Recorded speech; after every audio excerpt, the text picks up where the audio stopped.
Welcome to the Awakened Goddess Show, your source for inspiration, wisdom, and personal discovery. The place to learn from a diverse mix of mentors, metaphysical experts, spiritual leaders, and best-selling authors from around the world.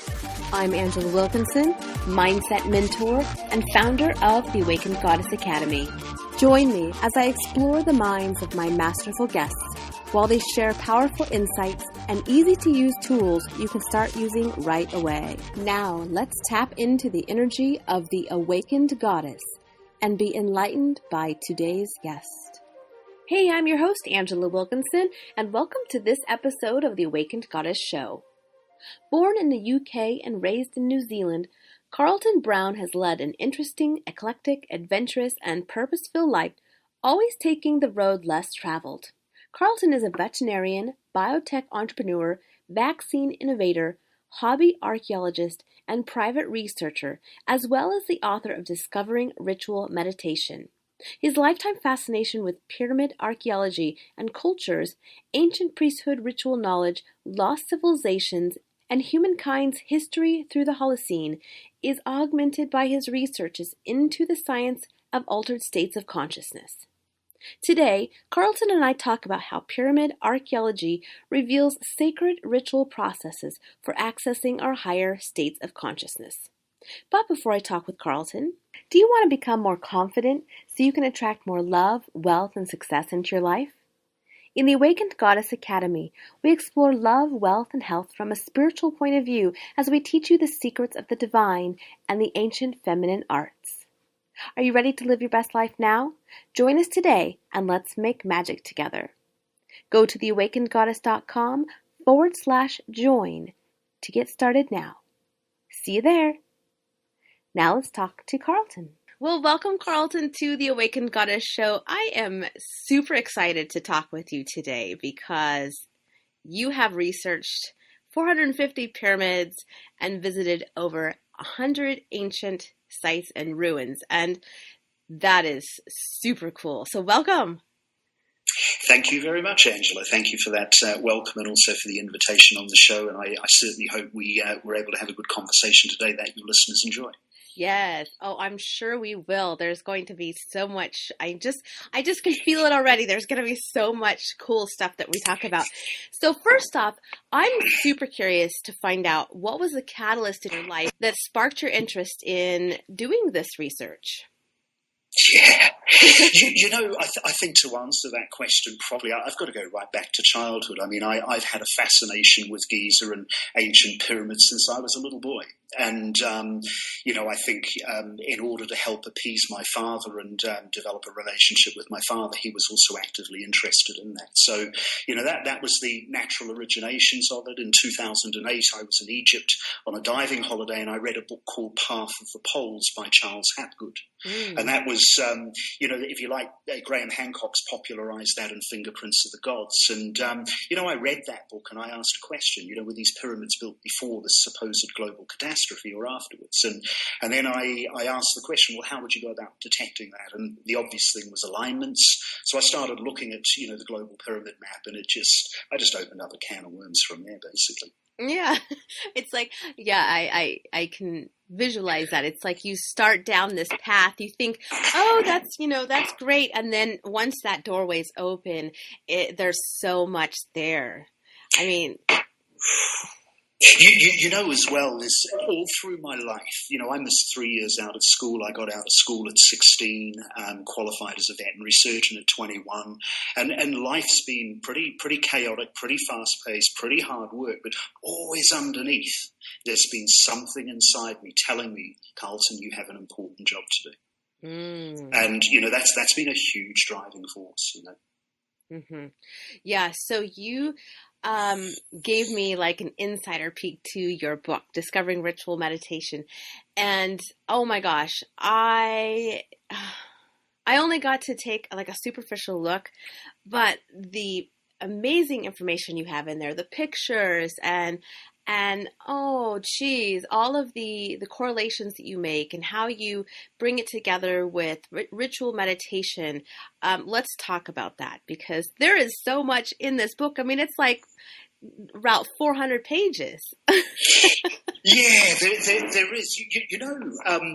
What I started with was a series of observations, and the observations pretty clearly were of the 450 pyramids, 80% of them were aligned with either the equinox sunrises and sunsets or the winter solstice sunrise, summer solstice sunset. So I thought, that's kind of odd, and yet that correlated perfectly with the most important ritual festivals of the sun god. The ancient sun god religion. So, that observation got me going. What does all of that mean? And, ultimately what I did was to find a shared archaeological fingerprint from amongst all of these religions. It was the same fingerprint. And effectively, they did three things, which was, they created this common or shared alignment of pyramids and sun god temples. They embedded their ritual processes symbolically in their deity art and icons. And what I did was to decode that. You always see the sun god or the goddess. Mm-hmm. You always see sacred time symbolism. So this is 47-degree angles, which are the 47. The significance of that is just the difference between the north-south axis of Earth between the winter solstice and summer solstice. And the serpent was the equinox. So they always paired the 47-degree, for example, the pharaoh. Pharaoh wears these funny hats angled at 47 degrees, and they have serpents in the center of their forehead. And they did this sort of thing all around the world. And they were then always in conjunction with the hallucinogen symbols. So, I identified that fingerprint very early on. It didn't take long to sort of, piece that together. And it just perplexed me. What does the sun and sun god mean? And, I just ripped open a can of worms, and it all happened from there. And, the long and the short is my curious mind, my inquiring mind said, so what happens when you get sacred time together with entheogens? You realize that these people built places of sensory silence for conducting sacred rituals, and you see evidence of meditation.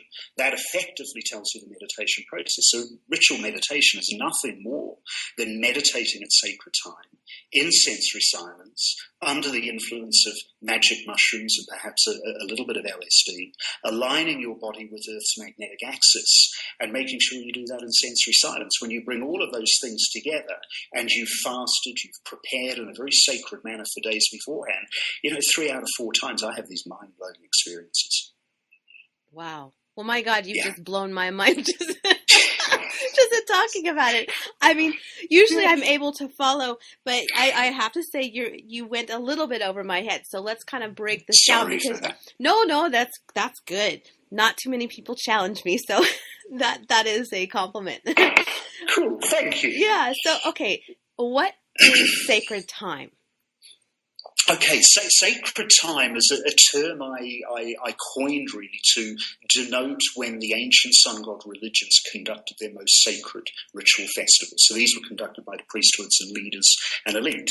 And these were the winter solstice sunrise. So we have across almost every religion, even in Christianity, you have the solstice. A few days later, someone's born. Like, in the case of Jesus, he was born on the 25th of December. Mm-hmm. And then we have, of course, the equinox, and the equinox festivals are associated with the phase of the moon. It's either the new moon at sunrise or it's the full moon at sunset or in the evening.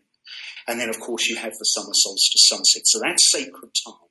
And so the significance of sacred time, when you boil it all down, is sun interacts with Earth. And Earth, we sit on Earth, and Earth interacts with the human biology. And what the solstices and the equinoxes do is effectively supplement a particular type of brainwave called alpha brainwave, and they're produced when we meditate or when we're in transcendental states of consciousness. And all sacred time does is passively increase the voltages of those alpha brainwaves. And the way the brain works is once you hit voltage thresholds, doors and gates and highways open up. So sacred rituals really were nothing more than supplementing a meditation process. And you supplemented it with sacred time, which was about alpha brainwave voltages, and you supplemented it with the 2 very important brain chemicals, either dopamine or a type of serotonin. Mm-hmm. So those are A, it's sacred time, and B, you are supplementing the meditation process. So it's like you're totally amplifying your ability to access those higher levels of consciousness. Exactly, because if you stop and you look at it, if it was easy to do, everyone on the planet would be living and working from their higher selves, but we're not. And we haven't, somehow I think we've probably gone backwards over the last couple of millennia. So, this is about, if you can imagine the mystic, the spiritual mystic who spent 10, 20, I know people who've spent 40 years being mystics and they've only transcended a handful of times. So it's an incredibly difficult thing to do. And all rituals do, when they're done properly and done sacredly with the right preparation, is increase the chances of you accessing altered states of consciousness or your higher self versus waiting 20 or 30 years. Mm-hmm. Yeah, well, I think with technology, I mean, our ability to connect and all of these frequencies that are surrounding us through technology, our TVs, our radios, and all of this stuff that we've integrated into our lives, it helps us stay connected on one level, but very disconnected from our own selves. Yeah, I think you're right. And I think it's like most things. We move from one extreme to the other. We wait until this comes along. We wait until there are social pathologies. And then there's a kind of a reaction, from the new generation of people. Mm-hmm. Mm-hmm. Okay, so I'm wondering, can you explain the Schumann resonance? Sure. Okay. Schumann resonances, they're how do we call it? They are the electromagnetic signature of the planet Earth. And they're generated by processes, particularly lightning and particularly the sunrise and sunset. So if you were looking from space, we see sunrise on the ground with the sun coming up on the horizon. But if you were looking in space, you would see a day-night boundary. And that day-night boundary is associated with lots of, electromagnetic physics, which also generate Schumann resonances. So Schumann resonances are effectively a set of electromagnetic signature peaks under 60 hertz frequencies. And there's what we call a fundamental frequency of the Schumann resonances, which is a frequency of 7.8 hertz. Mm-hmm. And that 7.8 hertz is if you like, it has a wavelength equal to the circumference of planet Earth. Oh. And it is also 40,000 kilometers long. So that 7.8 hertz frequency is also the same frequency as our alpha-1 brainwaves. And those alpha-1 brainwaves are produced when we meditate and produced when we transcend. So that's the significance. And all our ancestors were doing was Schumann resonances peak on the winter solstice sunrise and the summer solstice sunset at the same time they conducted their rituals. Mm-hmm. So what they were doing was effectively harnessing a method of supplementing the alpha brainwave voltages. That's all Schumann resonances do. That's amazing. I mean, how did they connect with that? How did they know that was happening to be able to make that correlation? It's a good question, and it did take me a little while to come up with some plausible ideas. But I think, first off, you can notice the difference. If you're meditating around sunrise or sunset or in a lightning storm, for example, you really feel that. It has an incredible effect of grounding you and mm-hmm. making you incredibly present with mm-hmm. your higher self. So, that's one way of doing it. And the other, and I've benefited from this tremendously, is accessing knowledge and information in altered states of consciousness. Mm-hmm. I've been shown how to meditate, instructed, how to position my body for chakra and kundalini activations. So you get taught things. Mm-hmm. That's cool. Well, as you're talking, it made me realize, so we have that natural tendency to want to watch the sun rise and the sun set. And you're right. It really focuses your presence and you become very grounded in that moment, watching that change. Yeah. Yes. Super cool. Yeah. Now, you talk about Kundalini. So I want to talk about that because can you explain exactly what that is? Yeah, I mean, look, it's a really good question, Angela, about Kundalini, and I'm not sure, whether you've read, much literature on it. All I can say is I haven't really read much literature. I've not really done the sort of research I would liken to, the body energy systems and meridians. But what I can say through personal experience is I've had my chakras activated over the last year or so, particularly, Kundalini activation, crown chakras, and, heart chakras as well. So, in terms of the Kundalini activation, I'm not sure the essence of what's going on, but there's an incredible energy release in the body. Mm-hmm. And I don't know whether that energy is within the body or it's coming externally. But when I was conducting one of these rituals at the spring equinox last year under the influence of magic mushrooms, it effectively took me when I was, in a rather uncomfortable moment, and something said to me, sit down. Mm-hmm. So I sat down and I began my meditation again, and it taught me to get into a particular posture. And upon, doing that particular posture, it said relax. And, as I relaxed, my bladder let go. And it was in the moment of letting go of my bladder that the Kundalini activated. And I was just filled with this most intense bliss, warm, glowing sensation in my body that had an incredibly healing effect. And not only that, as it also set off other chakras opening as well. So my heart chakra and my throat chakra at that particular time opened as well. I sit in front of 4 volcanoes on Lake Atitlan in Guatemala. Ooh. And, this is one of the chakras of the planet Earth, and the magnetic activity around here is huge. Oh, and wow.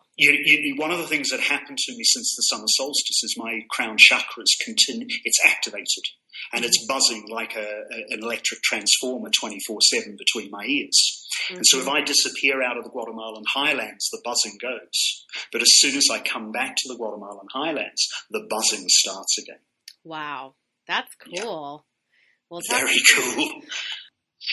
So the long and the short is I've been on a healing journey for 6 months, and how I call it, I split up with my girlfriend just before the solstice, a few days before the winter solstice last year, and really came to the conclusion that I needed to heal some wounds from childhood. I came from a very abusive childhood, and that had an impact on me. Mm-hmm. And I had a really mind-shattering, profound experience at the winter solstice involving, my witnessing of the birth of the universe as pure consciousness and unity awareness, of effectively being a Buddha image, and experiencing heart chakras and things, opening, and the dissipation of negative energy. But come the summer solstice, I had a self-realization experience. It was the Buddha experience. It's effectively where you emerge into your higher states of consciousness. And it is the awareness of, being your higher self outside of space and time, and transcending who am I. Mm-hmm. And I said, I am, and I am my higher self. And I was referring to the ego image, is not I. And the moment I answered that question, I merged with pure consciousness. Mm. And in the process, it then said, put your head back, tilt your head back. And in the process of tilting my head back and opening my mouth up, and it's breathing through my mouth, the crown chakra lit up. Mm. And it resembled a lotus flower, an opening lotus flower, above which I had this eye of awareness. And, this just lit up and it hummed inside my head. And, when I came out of this trip, I've been there ever since. I've been permanently transcended, where my window of consciousness, now I understand that the ego it's a counterfeit consciousness. Sure. It's not real, it's impermanent. It dies when we die, but we continue as our higher self. Mm-hmm. And I simply, as soon as you come to that realization and you're back here in the earthly realm, what I now find is I'm in the present. I'm ever aware of the now. I have no noise inside my mind. I just have this bliss, peaceful feeling, this tranquility inside. And my head buzzes from the first thing in the morning when I wake up, to last thing at night when I go to bed. Mm. And it actually, I think what happens is the crown chakra is where our consciousness emanates. So the thing that I notice is, instead of emotions and everything, being routed through the ego past the brain, it's almost like all of those inputs directly input to the crown chakra. And the crown chakra is in the frontal, I think it's in the frontal part of the brain. And I think it's what we would call the prefrontal cortex. Mm-hmm. And the angulate cingulate cortex, those two things together constitute the third eye. And it is that region of the brain that drives meditation and drives transcendental activity. Mm-hmm. So I think that for me is the crown chakra. And that would possibly go against what traditional spiritualists would say. Right. Yeah. Does that make sense? It does. It does. You've had some really powerful experiences, and wow. Because you know the outcome of that experience is instant healing. Mm-hmm. What happens is the moment you have that self-realization that you are your eternal higher self, the ego becomes subordinated.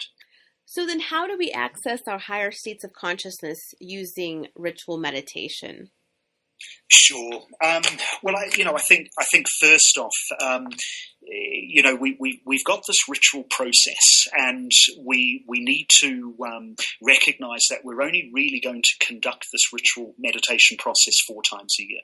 And I think we need to be very, very careful and also very respectful of how we go about doing this. And so preparation is really important. And usually, what I do at the beginning of every year is I look at my calendar and I say, when are all the full moons? When are all the new moons? When are the solstices? When are the equinoxes? Yeah.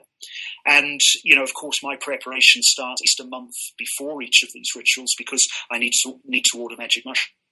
And they take about sort of 10 or 11 days to grow once you get them. So you need about a month lead time to get that.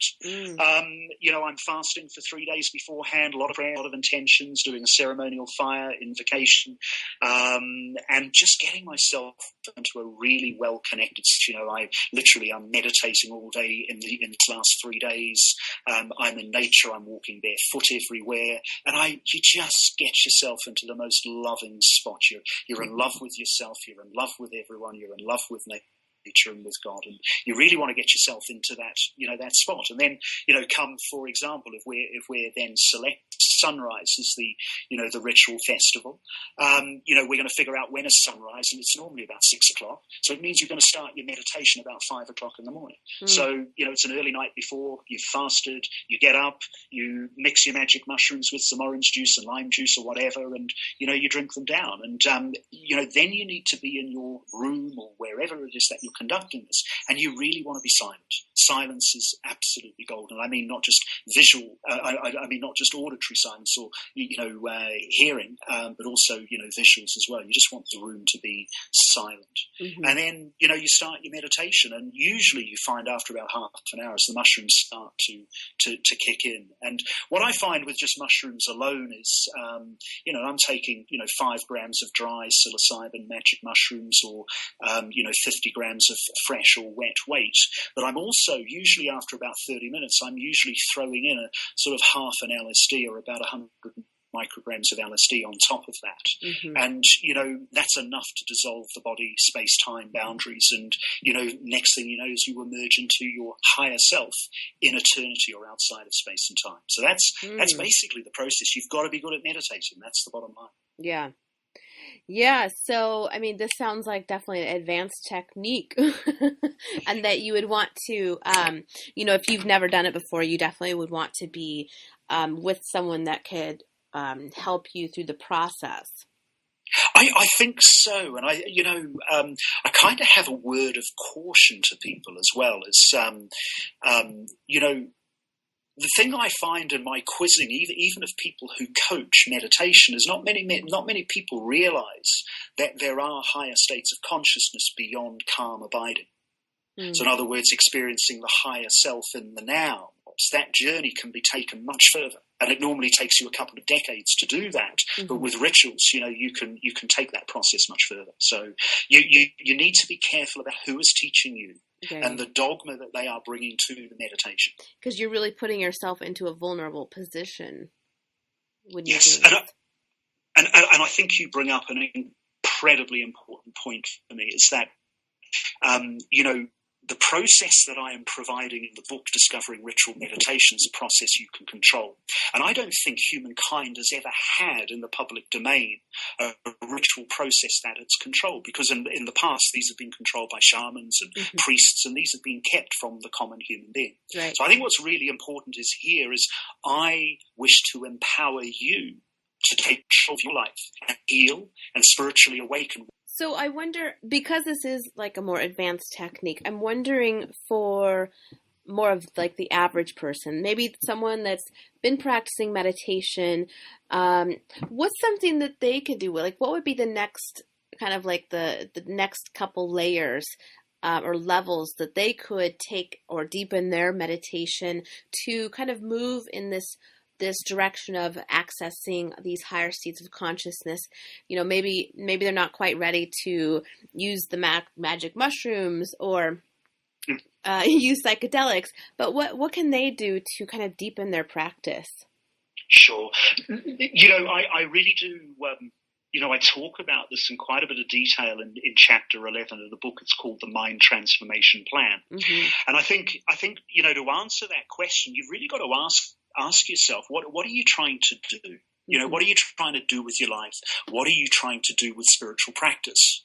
And again, I don't really find too many people who can bring all of this together because, for me, the outcome is twofold. I think, we're either trying to spiritually awaken, in other words, to advance our spiritual and consciousness practice, or we're trying to heal ourselves. Mm-hmm.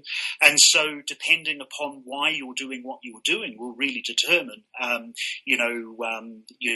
what you do and when you do it. But I think for me, just jumping straight into ritual meditation is not a good thing. Right. And I think, something I did for years was I tested magic mushrooms. I ate them. Mm-hmm. And I experienced a lot of nature and a lot of, how do we call it, going internal. But I never experienced altered states of consciousness. Mm-hmm. But what it does is it allows you to say hello, you become acquainted, but it allows you to process your surface psychological material. Mm-hmm. And you really want to do that before you try and have one of these, we'll call them, these advanced spiritual experiences, because if you have negative mind content, that can have a big impact on the type of experience you have. And you need to be very careful about that. Mm-hmm.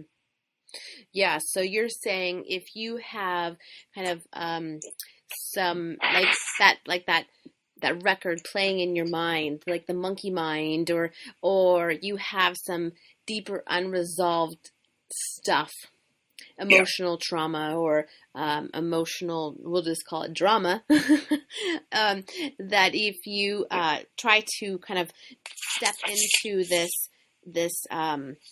this process, then it can be maybe a negative experience, because a lot of that stuff will maybe come to the surface or come up for you to look at, and it could be too intense. Is that right?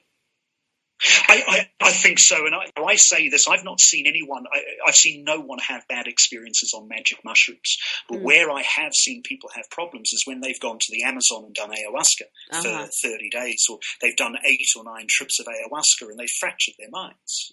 And, for me, that's not smart. You have to respect these things, and you have to respect the very fragile nature of the mind. If we have problems, and I put my hand up and said, I have emotional damage as a result of a child.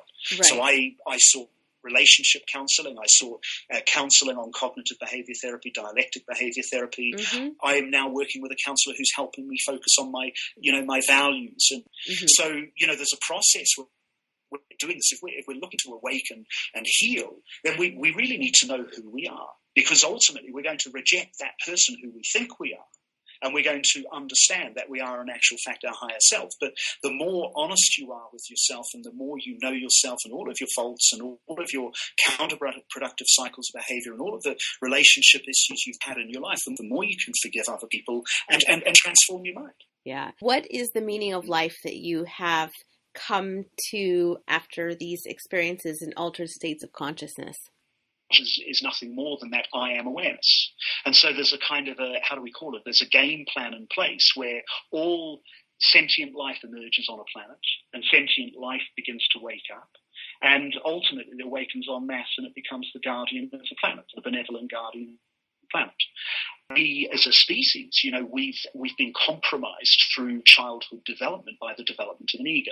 Mm-hmm. And so, what we've got as human beings right now is 3 windows on consciousness. It's called the higher self, and pure consciousness. So we're born with awareness of the process of transcendental self-inquiry, and healing is around it's a self-identity crisis. It's solving a paradoxical riddle that you aren't your ego, you are your higher self, and the higher self exists both in the earthly realm and outside of space and time. And when that happens, the mind is transformed. You see it, and it hits you so profoundly that you will never ever forget that experience for the rest of your life. And what it let me know was, it said to me, this experience is the most profound experience a human can ever have. It is the reason you are born innumerable times until you actually resolve this paradoxical riddle about self-identity. And once you understand who you are liberated, you are enlightened, you will achieve spiritual enlightenment because you no longer need to undergo karmic rebirth. And, when you come out of this, you are permanently transcended. So in other words, you wake up to the fact that you realize, I not only have an ego, but I also have a higher self. And that higher self uses different parts of the brain to the ego, which is why, innate spiritual behaviors begin to emerge. So, this is where the love and kindness, compassion, acceptance, forgiveness, non-judging, equanimity, all of those things just become natural qualities after you've had these experiences. Wow. Yeah. Wow. Woo. My goodness.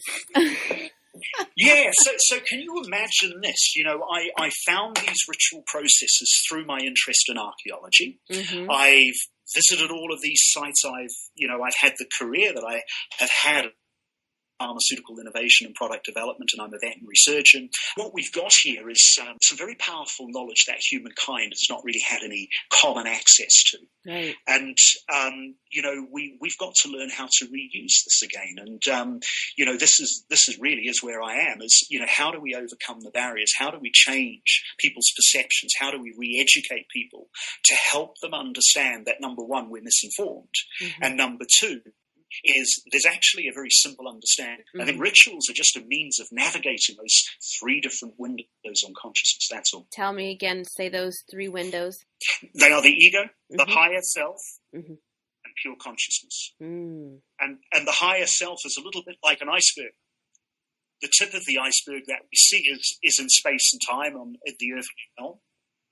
And the part of the iceberg under the water is outside space and time. And it's how do we call it, knowingly connected to pure consciousness. Got it. And so Stanislav Grof sees a very similar framework for the structure of consciousness. He's one of the grandfathers of the transpersonal psychology field, and he's been treating people with psychological damage for over 50 years with LSD and holotropic type breath work to help them access these higher states of consciousness and heal. Yeah. Wow, this has been mind-blowing. Has it?